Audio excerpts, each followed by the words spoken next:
So after the integrated processes, I'm going to take you to the next web page that will be in your Nearpod here. All right, and you can see this is the large 276 page document. So I would encourage you to go to the NCSBN website and you can just type this in. Let's see here, practice analysis. And actually I should just type in 2017 because that's the one we want. Okay. And then this is exactly where you can download it for yourselves. And I think you can download it also from within the Nearpod. Okay, so what are we going to look at here? This gives us a huge amount of information. I would encourage you to download it and save it, and then we'll take a look at how to use this so that it informs our practice, which is nursing education, to prepare our students.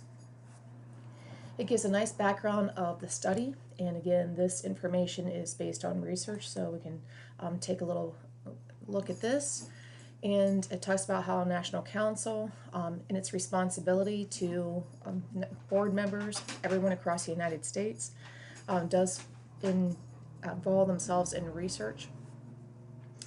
And they do send out surveys and do interviews with nurses and nurse leaders in order to gain this information to inform the NCLEX. So let's go back up, and I wanted to show you there's a lot of information here. We're not going to look at the information for Canada. Okay, so it talks about the description of the participants. What we're really interested in is what they found nurses are doing in their first year of practice. So applicability of activities to practice setting. And I apologize for the dog noises in the background. That's my fiance's large German Shepherd. If I re-record, she would do it again. So let's take a look here. I'm going to show you page 200. Let's do a search. And maybe you'll have to download it in order to do that. There we go. Okay. This might work better. There we go. So I'm going to look for reduction of risk. Here we are. And here in this section, it tells you how much time nurses, actual nurses, spend in the different categories of nursing activities with relation to those content areas on the NCLEX. So this is really important to inform us on how we teach, how much time we spend on information, and how we present it to our students.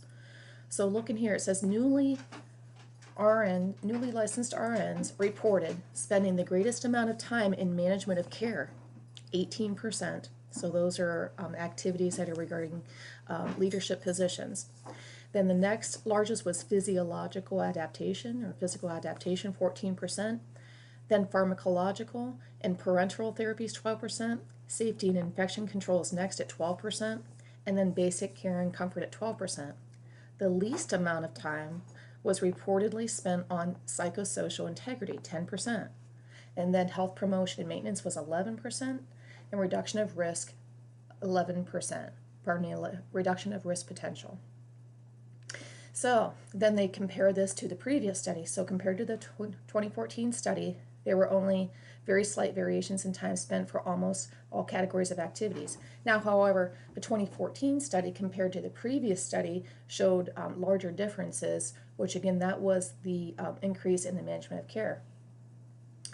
And then administrative responsibilities in primary administrative position. It says newly licensed RNs responding to the practice analysis survey were asked if they had administrative responsibilities within their nursing position, such as unit manager, charge nurse, team leader, or coordinator. And if the registered nurses reported having such responsibilities, they were asked if they had a primary administrative response or position. So all of the respondents, 18.1%, reported having such responsibilities. And of those, 32.9% reported having a primary administrative position. And RNs working in long-term care facilities were more likely to have administrative positions than those working in hospitals, and it gives the breakdown for that. So additionally, RNs working in long-term care with administrative responsibilities were more than 3 times as likely to report being in a primary administrative position than those working in hospitals. So this is pretty enlightening. This helps us to understand that we need to do more, we need to do better at teaching administrative responsibilities. Now, typically in nursing curriculum, these things are taught near the end. In fact, they're usually taught near the very end in the last semester. And if you talk to any newly graduated nurse who's practicing, they will tell you, and you hear this a lot, that they do not feel they were properly prepared. They feel like there should have been more in the curriculum and better preparation for those positions and for those responsibilities. So let's try to find this again. Okay, this is what we're looking for. This is on page 28 of the 276. But again, download this and take a look at this for yourselves. This tells you the average time spent for new nurses in these different categories. And these are the categories, again, that match up to the NCLEX. And this is helping to inform us. So we're not teaching to a test, we're teaching to what new nurses are doing right now in our nation presently. And we're preparing our students for that. So if you've ever said, or if you've ever heard any nurse educators say, I don't want to teach to a test, well, we don't, but we do want to teach to current practice and to the research, and that's what this is.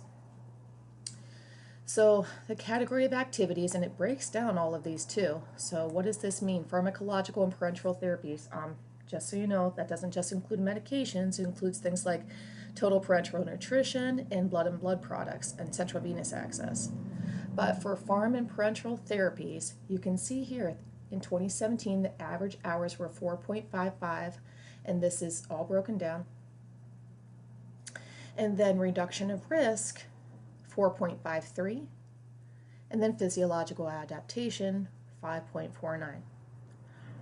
So this is all in proportion. And we definitely want to look at the administrative responsibilities. All right, so it compares 2017 to 2014. And then we're looking at the facilities. The first line is all, and then hospital, long-term care, community-based, and other.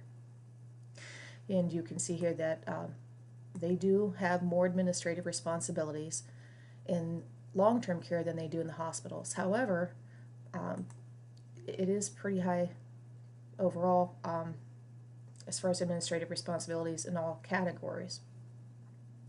And this went up, the 42.6% for community-based is increased from 2014 when it was 37.7. So, and I think that just shows the trend in healthcare now to more community-based again in recent years. So when we look at this, we see some common themes. And when do we teach things like administrative responsibilities? We teach those in the last semester, but you probably should be teaching those even earlier. Now, when you look at reduction of risk, okay, let's look at what this includes. I'm going to start kind of from the back, from the end up. Vital signs. Okay, we teach that in the very beginning. What other things? Perform and direct activities to prepare for and care for clients undergoing a treatment, procedure, surgery to reduce the likelihood that client will develop a complication or health problem related to existing condition. Okay, let me stop for a moment. Now remember earlier I said on the test, if they choose the option that is the safest, then they've most likely chosen correctly, because they really always, because NCLEX wants to always test that they are being safe, but they also want to test that they have minimized risk. It's kind of like the concepts of benevolence and malevolence. So we want to promote good and we want to reduce harm. So when we look at this a little bit closer, things like diagnostic tests, laboratory values, when the nurse advocates for the client to be safe and prevent harm during a diagnostic test, those are the types of things we're looking at here. Conscious sedation, monitoring during tests and procedures, potential for complications from surgical procedures. And we know we do try to teach these to students constantly, the things, the common side effects for a surgical procedure and bleeding, infection, and all of those things, but we have to really tie it in more closely to the concepts on the NCLEX. So we have to make sure that we're saying, which one reduces risk the most. And when we really think about the fundamentals, it's taught at the very beginning of the curriculum, and we shove all those skills into the beginning of the curriculum, but then do we keep referring to them throughout in such a way that it helps the students to really tie in that higher level thinking to these questions for the remainder of the curriculum? And I don't know that we do such a great job at that. So we need to do a better job of tying in the fundamental concepts into the entire curriculum and testing at that analysis application level. And I'll just kind of give you an example of how this kind of plays out. Once students have graduated from a curriculum, and I've taught NCLEX preparation courses that I kind of like to call boot camps. And whenever that happens, I know for anyone who does that, myself and any other NCLEX instructor, in a sense, we have to retrain the students, the graduates. So we have to keep bringing them back to those basics, those fundamentals. And I have told many, many students to break out their fundamentals textbook, and they look at me funny, like I have two heads, and they can't believe I'm saying that. Oh, they've just come out of a critical care internship or preceptorship, and they just did all this near the end of the curriculum. They learned administrative responsibilities. Yep, that's true. But NCLEX is going to test so heavily on safety and those fundamental concepts.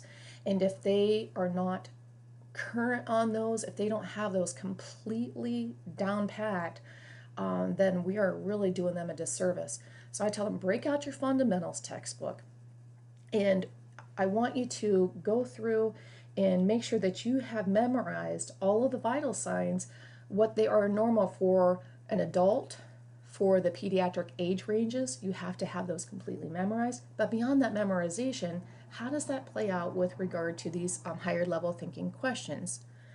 So I'll ask students, if I took away all of your tools, if I took away your thermometer and your stethoscope, and you have no equipment, you can't run any lab tests, then what will the patient look like or act like in a situation? Because NCLEX will ask questions where it says the patient has facial flushing. Now, an experienced nurse will think, well, that could mean a number of things, and of course, given in the context, but it could mean a fever. Well, if I don't let you have a thermometer, and then how are you going to know that that patient has a fever? Would they be chills, or chills mentioned in the stem of the question? Okay, so these are things that the student has to look for, but we teach them how to use these tools, and then we have to do a better job of teaching them how to really look for patient symptoms in the overall picture.